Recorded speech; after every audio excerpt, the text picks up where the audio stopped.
Hello students, welcome back to my channel Creativity Education Faculty. As you know that students, ये आपका lecture number 2 है.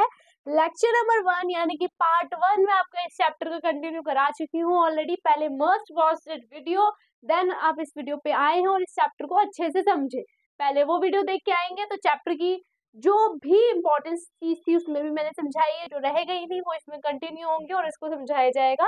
लेकिन you must that video because बेटा वो chapter का starting है, तो हमने वो भी समझा है कि चैप्टर में हम पढ़ने क्या वाले. सो ये लेक्चर नंबर 2 में बेटा अब तक मैं आपको थोड़ा सा रिकॉल करा दूं. Cell, tissue, organism, multicellular, unicellular and shape of cell, size of cells, ये सब कुछ हम कवर कर चुके हैं. अब हम करने वाले हैं यहाँ पे साइज ऑफ सेल्स. सेल के साइज कैसे कैसे होते हैं वो सब हम इस वीडियो में देखेंगे बच्चों. Let's continue shape size of cells. तो साइज ऑफ सेल्स में बच्चों आप देखने वाले हो some of cell may be very small, बहुत सारे सेल बहुत ज्यादा स्मॉल हो सकते हैं. ये some of cell million the meter of the large of the centimeter. ध्यान रखना, स्मॉल सेल को हम मिलीमीटर और लार्ज सेल को हम सेंटीमीटर में कन्वर्ट करते हैं. द स्मॉलेस्ट सेल हमारा इतने 0.1 से 0.5 तक के बीच में हो सकता है, इसको हम बोलते हैं माइक्रोमीटर. और उसका एग्जांपल भी दे गया है बैक्टीरिया, एक हमारा माइकोप्लाज्म. ध्यान रखना, जो इतना छोटा है. The largest cell measure by 170 to 30 millimetre. बेटा ये भी मिलीमीटर में हुआ है. और उसका हम एग्जाम्पल दिया ऑस्ट्रिच का एग, वो सबसे बड़ा होता है. तो हमने पढ़ा साइज ऑफ सेल. अभी बेटा और भी पॉइंट है साइज ऑफ सेल्स के, जैसे कि the size of cells, the size of cell relation the no between size bodies and animal part. मतलब कि वो बॉडी पे डिपेंड नहीं करते साइज ऑफ सेल. जैसे suppose that somebody was heavy, तो ये नहीं उसके सेल्स जो है वो सारे हैवी होंगे. डजंट मैटर, आपकी बॉडी के परफॉर्मेंस पे, नॉट बॉडी शेप पे डिपेंड करता है. बेटा बॉडी परफॉर्मेंस पे डिपेंड करता है कि उसका साइज कैसे होने वाला है, नॉट इन द शेप. कि आप अगर मोटे हैं तो आपके सेल्स भी मोटे होंगे, हैवी होंगे, नहीं, दैट्स नॉट मैटर. पतले हैं तो पतले होंगे, नहीं. उसके बॉडी के परफॉर्मेंस के हिसाब से हमारे सेल्स की इंक्रीमेंट एंड डिक्रीजमेंट होती है. The size of cell relation between the functions, किस पे? फंक्शंस पे डिपेंड करता है, not in the shape, not in the body. Okay, shapes पे उस पर डिपेंड नहीं करते, फंक्शंस पे डिपेंड करते हैं. सॉरी. उसके बाद है पार्ट ऑफ सेल्स. क्या है पार्ट ऑफ सेल्स? क्या क्या होते हैं वो हम इस वीडियो में आगे देखेंगे. पार्ट ऑफ सेल्स, इससे पहले वो वाली वीडियो देख के आएंगे तो वो आपको बहुत अच्छे से चैप्टर को समझ में आएगा कि चैप्टर आपसे पूछ क्या रहा था, हमें करना क्या क्या है. सो पार्ट ऑफ सेल्स में बच्चों, the outermost boundary of animal cell. हमारे दो तरीके के सेल बताए गए हैं, प्लांट एंड एनिमल. सबसे पहले हमारा outermost cell of plant animal का नाम है प्लाज्मा मेम्ब्रेन. क्या है उसका नाम? प्लाज्मा मेम्ब्रेन, जो हमारी एनिमल सेल के आउटरमोस्ट लेयर है. प्लांट सेल की क्या है, उसमें सेल वॉल एब्सेंट है. हमारी कुछ चीजें इसमें प्रेजेंट है, कुछ चीजें इसमें एब्सेंट है. अगर मैं बात करूं प्लांट सेल की, चलो अब इसकी डिफरेंशिएटिंग सीख लेते हैं हम. एनिमल सेल की, इसमें जो प्लाज्मा मेम्ब्रेन है या आउटर मोस्ट लेयर है, आउटर मोस्ट लेयर लिखते हैं, आउटर मोस्ट लेयर प्रेजेंट है, इसमें प्रेजेंट नहीं है. ठीक है. The in the case absent होती है उसके अंदर. In the cell of protect the from rigid the variation temperature high wet inside the cell membrane jelly like structure called cytoplasm. किसको बोलते हैं जेली लाइक स्ट्रक्चर को? साइटोप्लाज्म बोलते हैं. जेली लाइक स्ट्रक्चर को साइटोप्लाज्म बोलते हैं, जो कि हमारी सेल के आउटर मोस्ट लेयर में होता है. The nucleus surrounding the membrane is called nuclear membrane. Nuclear के सराउंडिंग जो मेम्ब्रेन होती है उसको हम न्यूक्लियर मेम्ब्रेन बोल रहे हैं. बेटा न्यूक्लियस हमारे सेंटर में होता है सेल के, उसको हम न्यूक्लियस बोलते हैं. उसके आसपास न्यूक्लियर एरिया होता है, उसकी जो लेयर होती है उसको हम न्यूक्लियर मेम्ब्रेन बोलते हैं. ठीक है. The nucleus spherical body synthesise the ribosomes. ठीक है. दिस क्रोमोसोम्स क्या होते हैं? क्रोमोसोम्स थ्रेड लाइक स्ट्रक्चर है. क्या है? थ्रेड लाइक स्ट्रक्चर है. बहुत पतले पतला होता है, पतला पतला होता है. कितने होते हैं क्रोमोसोम्स? 23 पेयर होते हैं. ध्यान रखना बेटा, 23 पेयर्स होते हैं. क्रोमोसोम्स की बात हो रही है यहाँ पे. क्रोमोसोम्स 23 पेयर्स होते हैं. पेयर मतलब एक और एक पेयर होता है.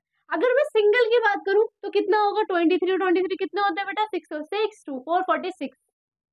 46. अगर क्वेश्चन आपसे पूछे कि क्रोमोसोम्स कितने हैं तो 46. क्वेश्चन आपसे पूछे पेयर ऑफ क्रोमोसोम्स कितने हैं, 23. क्योंकि काफी सारे बच्चे गलत कर देते हैं. वो क्वेश्चन में 46 का पूछ रहा है लेकिन लगाते हैं वो 23 और 23 पूछ रहा है तो 46.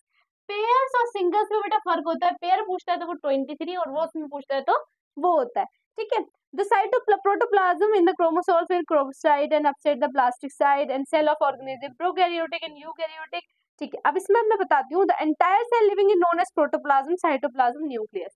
तो protoplasm is called substance of cell. Protoplasm हमारा क्या है, सब्सटेंस ऑफ सेल है। अब मैं आपकी बात करूँ, सेल लेकिन किस वजह से करता है, लेकिन मतलब लैक करना, खराब करना, कुछ चीज डैमेज चीज आना।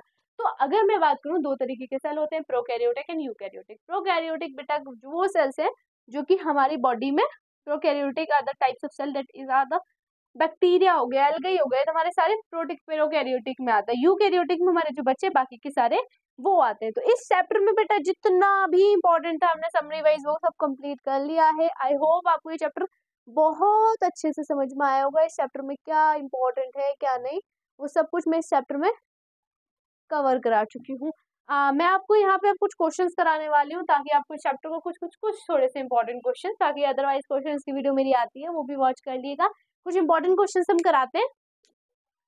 सी students, some questions are here जो बहुत बार क्वेश्चंस पूछे जाते हैं, जो बेसिक क्वेश्चंस हैं जो कि पूछे जाते हैं, वो क्वेश्चंस हम डिस्कस कर रहे हैं। First living cell by observe by, ध्यान रखना बच्चों, देखो ऑब्जर्व पूछा है। कुछ स्टूडेंट्स ने रॉबर्ट हुक सोचा होगा, बेटा उन्होंने डिस्कवर किया था। यहाँ पे क्या है, ऑब्जर्व किसने किया है, तो वो ऑब्जर्व किसने किया है बच्चों, हमने पढ़ा था ऑब्जर्व किसने किया था, एंटोन वन ल्यूहेक ने इस चीज को ऑब्जर्व किया था कि सेल क्या है, तो उनका नाम है ये। क्वेश्चन नंबर सेकंड पढ़ा बच्चों, क्या है क्वेश्चन नंबर सेकंड है, cell can be visible by, cell को हम कैसे देख सकते हैं, किसकी हेल्प से देख सकते हैं हम सेल को,